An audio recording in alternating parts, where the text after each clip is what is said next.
تو آپ سب کو بہت بہت مبارک ہو، اور آپ سب کا بہت شکریہ کہ آپ لوگ اس طرح کے ایونٹس میں اور ان چیزوں میں آپ لوگ آگے آگے شانہ بشانہ رہتے ہیں۔ دوسری چیز میں یہ کہنا چاہوں گی کہ کل میں کہیں ایک چیز پڑھ رہی تھی جو میں آپ لوگوں کے ساتھ شیئر کرنا چاہوں گی۔ اس میں لکھا ہوا تھا کہ جب آپ ایک آدمی کو ایجوکیشن کے حوالے سے تھا، اس میں لکھا ہوا تھا جب آپ ایک آدمی کو پڑھاتے ہیں تو آپ ایک آدمی کو پڑھاتے ہیں، جب آپ ایک عورت کو پڑھاتے ہیں تو آپ ایک پورے خاندان کو ایجوکیٹ کرتے ہیں۔ ہم عورتیں، ہم خواتین، we are not one person جیسے ایک آدمی ہوتا ہے، ہم ایک پورا خاندان ہے۔ مائیں، بہنیں، بیٹیاں جو ہیں وہ ایک فیملی کے یونٹ کو چلاتی ہیں۔ تو آپ ایجوکیٹڈ ہیں، آپ امپاورڈ، انہوں نے سنائی ہے۔ جیسے میری بہن نے جس طرح سے انہوں نے ان کی سکسیس سٹوری ہے، وہ آگے جا کر پائیں گی، یہ ہماری اور آپ کی سوچ سے کہیں زیادہ اوپر ہے۔ تو میں آپ سب کو مبارکباد دینا چاہتی ہوں اس حوالے سے۔ دوسرا، میں یہ ہماری جو بہنیں، ہماری مائیں بیٹھی ہوئی ہیں، میں آپ لوگوں کو ہمیشہ یہ ایک چیز ضرور کہوں گی کہ میرے والدین نے مجھے پڑھایا، میں آج جہاں پہ بھی ہوں میرے اس وجہ سے ہوں کہ میرے والدین نے مجھے پڑھایا، مجھے ہر وہ حقوق دیا جو میرے بھائیوں کو ملا، مجھے پڑھائی کرنے کی، مجھے گھر سے باہر جانے کی، مجھے جو بھی میں اپنی زندگی میں اچیو کرنا چاہتی تھی وہ انہوں نے مجھے پورا موقع دیا۔ میں آپ لوگوں سے بھی سب سے یہ ریکویسٹ کروں گی کہ اپنی بیٹیوں کو پڑھائیں، ان کو آگے بڑھنے کا موقع دیں اور ان کو انکریج کریں کہ وہ جہاں بھی جو زندگی میں جو بھی کرنا چاہتی ہیں وہ کریں۔ آپ لوگ کہ ہم نے ظلم اور ستم کا ہاتھ روکنا ہے، جیسے ہمارے دین کا بھی حکم ہے کہ سب سے اچھا شخص وہ ہے جو ظلم کو ہاتھ سے روک دے۔ اگر وہ نہیں روک سکتا تو اپنی زبان سے روکتے، اور اگر زبان سے نہیں روک سکتا تو اپنے دل سے برا سمجھے، اور یہ ایمان کا کمزور ترین کرتا ہے۔ وہ ججز بیٹھی ہوئی ہیں، آئی ٹی میں ہیں، ہماری نرسنگ میں ہیں، میڈیکل پروفیشن میں ہیں، ایجوکیشن میں ہیں۔ کون سا شعبہ ہے ایسا کہ جہاں پہ خواتین نہیں ہیں؟ اور دیکھیں، سب سے مشکل شعبہ جو سمجھا جاتا تھا کہ ایئر فورس جو ہے اس میں خواتین کا ہونا، خواتین کا کام کرنا جو ہے وہ مشکل ہے، لیکن ہمارے ہاں خواتین جو ہیں انہوں نے بطور فائٹر پائلٹ اپنا لوہا جو ہے وہ منوایا ہے، اور بطور فائٹر پائلٹ جو ہے وہ اپنی خدمات سر انجام دے رہی ہیں۔ تو کہا جا سکتا ہے کہ نہیں ہے اقبال مایوس اپنی کشتے ویراں سے، ذرا نم ہو تو یہ مٹی بڑی زرخیز ہے ساقی۔ انہیں تھوڑی سی ہمت چاہیے، انہیں حوصلہ چاہیے، انہیں انیبلنگ ایٹماسفیئر چاہیے، انہیں سپورٹیو میکانزم چاہیے۔ اگر یہ سارا کچھ ملے گا تو ہماری یہ بہنیں بیٹیاں یہ یقیناً اپنا لوہا منوا سکتی ہیں اور بہت آگے تک جا سکتی ہیں، اس بات میں کسی کو کوئی شک نہیں ہونا چاہیے۔ لیکن اگر ہم ان کے سفر کے اوپر نظر ڈالیں کہ اگر اور اس کا دوسرا پہلو بھی ہے، میں نے بہت سارے سپیریئر سروسز کی بات کر دی ہے، لیکن اگر ہم دیکھیں تو کیا ہمارے کھیتوں میں دہقان جو ہیں، کسان جو ہیں، وہ اپنی فصل جو ہے وہ کاشت کرتے ہیں، اپنے مویشی پالتے ہیں، تو کیا وہ خواتین کی معاونت کے بغیر پال سکتے ہیں؟ نہیں، انہیں خواتین کی مدد ضرورت ہے۔ اگر ہم اپنی انڈسٹری کو دیکھیں تو کیا ہماری انڈسٹری جو ہے وہ خواتین کے بغیر چل سکتی ہے؟ نہیں۔ ہمارا بینکنگ سیکٹر جو ہے کیا وہ خواتین کی معاونت کے بغیر چل سکتا ہے؟ نہیں۔ ہر جگہ کے اوپر، اور دیکھیں اگر اوور آل سینیریو میں بات کریں تو نہ ہمارا گھر خواتین کے بغیر چلتا ہے اور نہ ہمارا سماج خواتین کے بغیر چلتا ہے۔ تو جب ان کا رول اتنا انٹیگرل ہے تو ہمیں اسے تسلیم کرنا چاہیے، اور ہمیں اس چیز کی طرف آنا چاہیے کہ ہمارے خواتین کے رائٹ جو ہیں وہ کوئی اسپیشل رائٹ نہیں مانگ رہی ہیں، وہ مساوی رائٹ مانگ رہی ہیں۔ ہمیں ذرا اس اپنی سوچ سے باہر آنا پڑے گا کہ ہماری سوچ جو ہے وہ یہ ہے کہ ہم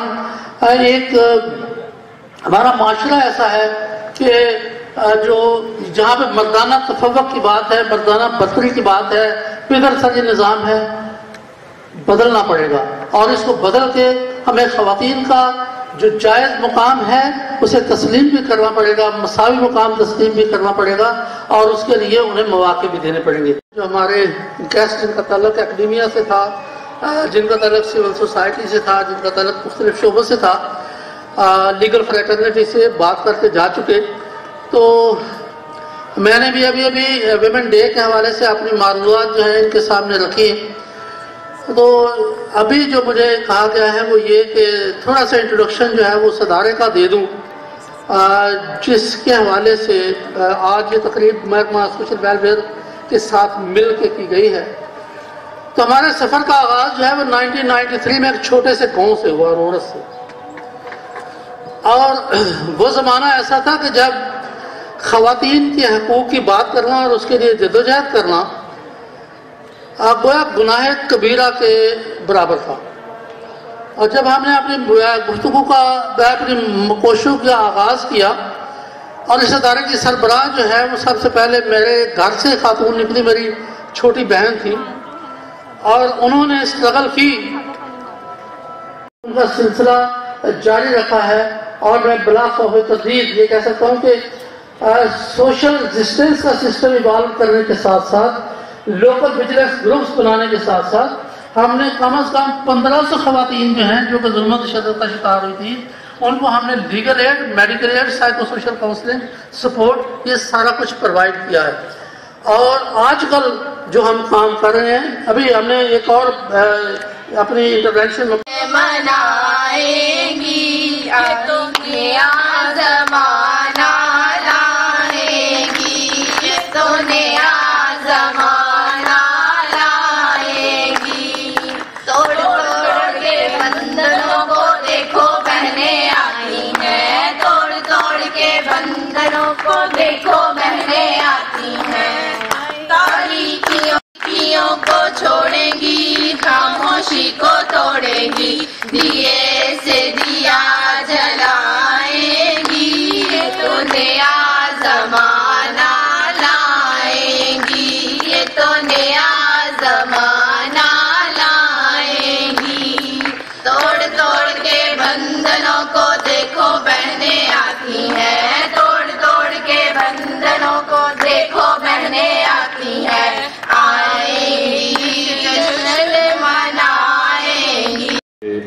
ہماری بیٹیوں کی حوصلہ افزائی کی، ہماری حوصلہ افزائی کی. اور اس کے بعد میں بیداری اور تمام NGOs کا شکر گزار ہوں کہ جنہوں نے ہمارے ساتھ تعاون کیا. اور آج جو سوشل ویلفیئر ڈپارٹمنٹ ہمیشہ خواتین کے رائٹس کی بات کرتا ہے، یہاں اس پروگرام کو آرگنائز کرنے میں ہماری مدد کی. جو آخر میں اسپیکر آتا ہے اس کے لیے بہت مشکل ہو جاتا ہے. ابھی بے شمار ارمانوں سے اسے سجایا، پھر نیچے انسان کو لایا، دیکھ کے ان کو پھر وہ مسکایا. آدم ہوا تھے کہلاتے، مرد اور عورت جانے جاتے، کھلے آسمان میں تھے گانے گاتے، ہمیں خدا نے ایک بنایا. دن بیتے اور گیا وہ کہنا، ہم ایک دوجے کے ہیں گہنا. عورت کو دہلیز میں رہنا، گھر کا مالک مرد کہلایا. صدیاں بیتی وہی نظارہ، کونے میں عورت کا گزارا. قائم ہے پر آدم کا نعرہ، خدا زمین کا ہمیں بنایا. خواہشیں آنسو میں بہتی، پھر بھی عورت کچھ نہ کہتی. زنجیروں میں قید تھی رہتی، انہیں پر اپنا سرتاج بنایا. عورت بولی مجھے ٹوکو مت، آگے بڑھنا ہے مجھے روکو مت. جہنم میں مجھے جھونکو مت، صدیوں تم نے مجھے رلایا.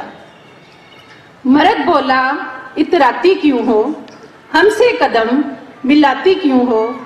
ذرہ ہو یہ بھول جاتی کیوں ہو، پھر اپنا زور جتلایا. کب تک یہ جنگ جاری رہے گی، عورت کب تک بیچاری رہے گی.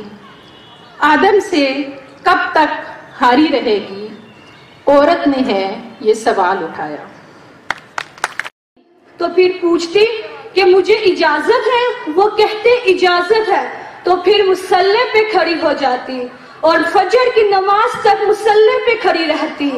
ان کا خاوند جلدی فوت ہو گیا اور وہ جوانی میں ہی بیوہ ہو گئی تھی.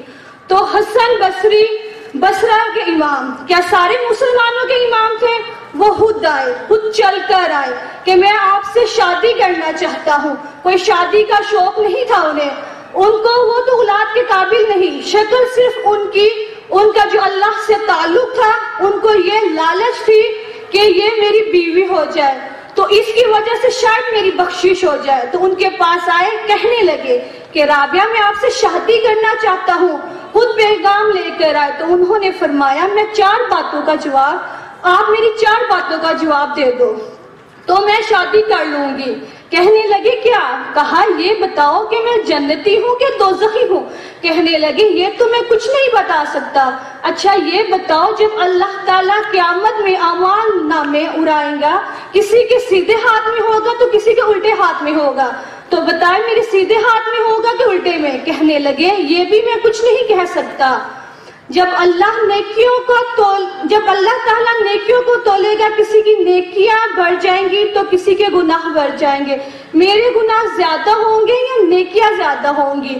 کہا یہ بھی نہیں بتا سکتا. اچھا یہ بتاؤ جب اللہ لوگوں کو پل صراط سے گزاریں گے, کوئی پار نکل جائیں گے, کوئی نیچے گر جائیں گے, تو میں پار نکلوں گی کہ دوزخ میں گروں گی؟ کہنے لگے یہ بھی میں کچھ نہیں بتا سکتا. تو پھر فرمایا اچھا جاؤ مجھے تیاری کرنے دو, مجھے ان 4 باتوں کی تیاری کرنی ہے. میرے پاس شادی کے لیے وقت کوئی نہیں. جو اللہ سے دوستی لگا لیتے ہیں اللہ دنیا ان کے لیے کافی کر دیتے ہیں, اللہ دنیا ان کے پاؤں میں ڈال دیتا ہے. اور جب رات کو ان کا انتقال ہوا تو انہوں نے اپنے خادمہ سے کہا بس 2-4 آدمی بلا کر مجھے جلدی سے دفن کر دو, کسی کو نہ بتانا, صبح لوگوں کو بتا دینا, اور مجھے کفن دینا میری اسی چادر میں جس میں میں تہجد پڑھا کرتی تھی.